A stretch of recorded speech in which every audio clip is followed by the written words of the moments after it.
V občini Brežice smo gostili skupnost občin Slovenije. Tu smo predvsem imeli poročilo o tem, kako potekajo pogajanja z vladom zaradi financiranja občin. Moram reči, da smo župani bili zelo veseli, da smo po mnogih letih bili uslišani in vlada je obljubila, da bo povprečnino občinam v letošnjem letu namenila 628 evrov, kar pomeni seveda, da je praktično skoraj 40 evrov na prebivalca več, kot je bilo predvideno od prejšnje vlade. Prav tako je bilo obljubljeno, da se nam bo povečal denar za investicije. Praktično naj bi upoštevali moj predlog, da se iz 4% za investicije nameni za 6%, kar pomeni, da za občino Brežice pomeni 400 000 evrov več za investicije.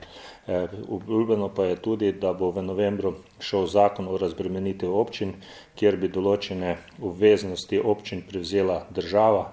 To pa pomeni še dodatna finančna razbremenitev, tako da če bo vse to v parlamentu upoštevano, kar je nekako s pogajanja, bi pomenilo za občino Brežice približno okoli 1 800 000 več investicijskih sredstev.